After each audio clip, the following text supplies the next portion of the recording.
और engineers this is me Surya Pratap सहाय। देखो, आज की वीडियो में हम लोग पढ़ने वाले हैं इक्विवेलेंट एंड मोलर कंडक्टिविटी के बारे में, ठीक है ना। तो सबसे पहले बात स्टार्टिंग करने से पहले बता दें, नोट्स बनाने के ऊपर टेंशन मत लेना, नोट्स हम तुमको डिस्क्रिप्शन में दे देंगे, ठीक है ना। डिस्क्रिप्शन बॉक्स में लिंक होगा, उस लिंक को प्रेस करना, तुमको नोट्स वाला वीडियो मिल जाएगा। ओके, चलो फिर तो हम लोग स्टार्ट कर रहे हैं इक्विवेलेंट कंडक्टेंस से। देखो, हम ये बहुत छोटा वीडियो होने वाला है, हम लोग इसके ऊपर बहुत ज़्यादा कुछ डिस्कस नहीं करेंगे। बस ये टॉपिक जो है वो तुमको आना चाहिए ताकि तुम कोलराज लॉ वगैरह जब हम लाएं तो वो इजीली कर सको, ठीक है। क्योंकि एपिसोड नंबर 16 कोलराज लॉ ही है। ओके, सो चलो फिर इसको हम लोग आगे कंटिन्यू करते हैं। इक्विवेलेंट कंडक्टेंस है क्या? Equivalent conductance is basically conductance of solution which contain 1 gram equivalent electrolyte is called equivalent conductance. Okay, इस वाले वर्ड पे फोकस करना, 1 gram equivalent. Okay, whenever you see 1 gram equivalent और equivalent का जब तुम देखते हो कुछ तो फिर इसको तुम easily calculate कर सकते हो with the help of normality. Okay, with normality you can calculate equivalent वाला जितना भी इस तरीके का चीज़ है, जैसे कि 1 gram equivalent हो गया या फिर 1 mole equivalent हो गया, इन सभी को तुम easily calculate कर सकते हो with normality, ठीक है। तो conductance of solution which contain 1 gram equivalent electrolyte is called equivalent conductance. Okay, अगर तुम इसका रिलेशन देखोगे with specific conductance then it will be del E, देख लैम्डा ई। देखो, इसको हम यहाँ पर लैम्डा ई से रिप्रेजेंट कर रहे हैं, ठीक है ना। कई कई जगहों पर इसको कुछ लोग डेल ई क्यू से भी रिप्रेजेंट करते हैं, ठीक है। कुछ हैं ऐसे टीचर्स जो कि इसको डेल ई क्यू से भी करते हैं, तो वो गलत नहीं है, ठीक है ना। लेकिन ये थोड़ा ज़्यादा बेटर वे है क्योंकि ये एनसीईआरटी भी इसी तरीके से यूज़ करता है, ठीक है ना। So the relation will be K V. Okay, K V, K into V equal lambda E. Basically जो तुम्हारा के वी है, ये वी ही तुम्हारा बाद में हो जाएगा 1000 upon N. Okay, 1000 upon N, इसको तुम ऐसे लिख सकते हो। ओके, सो हम लोग बस वी का यहाँ पर वैल्यू सब्स्टिट्यूट करके 1000 अपॉन एन डाल दिए, ठीक है। If you will see the unit then it will be Simon centimetre square, ये इक्विवेलेंट इनवर्स, समझ में आया? Simon centimetre square equivalent inverse, ठीक है। तो यहाँ पर ये n क्या है? n is basically normality of the solution, ठीक है। चलो फिर एक बात और बता दें कि ये जो कंडक्टिविटी पावर होती है, ये तुम जैसे जैसे ये इक्विवेलेंट कंडक्टेंस को जैसे जैसे बढ़ाओगे, ठीक है ना, with increase in del E Q या फिर लेमडा ई, ये तो लेमडा है ना हम लोग का, लेमडा ई, जैसे जैसे तुम लेमडा ई का वैल्यू को इंक्रीज करोगे वैसे वैसे तुम्हारा जो कंडक्टिविटी पावर होगा वो भी इंक्रीज करेगा। क्यों? क्योंकि कंडक्टिविटी पावर, अगर तुम मेरे पिछले वीडियोस को देखे होगे तो तुमको पता होगा conductivity power depends upon specific conductivity. Okay, और से कप्पा, तो कप्पा और इसके बीच में तो डायरेक्टली प्रोपोर्शनल का हो रहा है ना रिलेशन, ठीक है ना। जैसे जैसे ये इंक्रीज करेगा वैसे वैसे कप्पा पे इंक्रीज करेगा, और अगर कप्पा इंक्रीज करेगा तो ऑब्वियस सी बात है कि तुम्हारा कंडक्टिविटी पावर भी इंक्रीज करेगा, ठीक है। तो विद इंक्रीज इन लेमडा ई जो तुम्हारा कंडक्टिविटी पावर होगा वो भी इंक्रीज कर जाएगा। चलो फिर अब हम लोग देखते हैं लेमडा एम, या फिर इसको मोलर कंडक्टिविटी बोलो, ठीक है ना।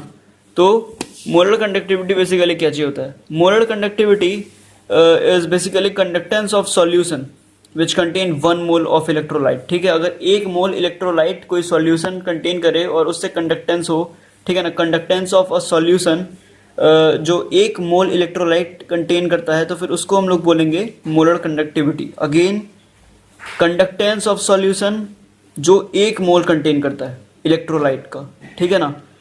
Conductance of solution containing 1 mole of electrolyte is called molar conductivity. It is represented by lambda M. Okay, और कुछ लोग इसको डेल एम से भी रिप्रेजेंट करते हैं, ठीक है। ये बेसिकली तुम्हारा एनसीईआरटी का तरीका है। ओके, और अगर तुम इसके और स्पेसिफिक कंडक्टिविटी के बारे में के रिलेशन के बारे में बात करो देन इट विल बी ये lambda M equal kappa into 1000 upon M, ठीक है। याद रखने का एक ट्रिक जान लो, के 1000 मिला, ठीक है। मान लो कि कोई कहीं पे पैसा वैसा बट रहा था और तुम वहाँ पर गए, ठीक है, पैसा बट रहा था तुम वहाँ पर गए और कोई तुमसे पूछा के 1000 मिला, ठीक है ना, के 1000 मिला, ठीक है। और अगर तुम मान लो कि पैसा बांट रहे थे, ठीक है, और मान लो बहुत सारे लोग वहाँ पर आ गए, तो फिर तुमसे कोई कैसे कुछ पूछ सकता है तो फिर क्या बोलेगा? के 1000 निकला, ठीक है, के 1000 निकला, समझ में आ रहा ना। तो निकला एन नॉर्मेलिटी, ये तुम बेसिकली किसके लिए यूज करते थे, इक्विवेलेंट के लिए, ठीक है ना। तो ये हो गया तुम्हारा इक्विवेलेंट कंडक्टेंस का, और ये वाला हो गया तुम्हारा मोलर कंडक्टेंस का, ठीक है। अगर तुम अगेन यूनिट देखो तो के कंडक्टिविटी, इसका बेसिकली यूनिट होता है साइमन, ठीक है। साइमन हो गया या फिर ओम इनवर्स हो गया या फिर मोहो हो गया, ये सब बेसिकली तुमको बता चुके हैं, ठीक है। साइमन सबसे ज़्यादा मोस्ट सीन जो कि हम तुमको बोलते कि वो यही होने वाला है, जो कि सबसे ज़्यादा देखने को मिलने वाला है, साइमन। ओके, सो ये हो गया साइमन के का। देन ये हो गया हमारा सेंटीमीटर स्क्वायर, देन एम मोल, और क्योंकि ये नीचे इसको ऊपर लेकर के आओगे तो फिर ये हो जाएगा मोल इनवर्स, या फिर तुम इसको ऐसे लिख सकते हैं साइमन सेंटीमीटर स्क्वायर पर मोल, ठीक है ना। इसमें कोई वो सब दिक्कत नहीं है। आई होप कि समझ में आ गया हो। एक बार फिर से रिपीट कर देते हैं।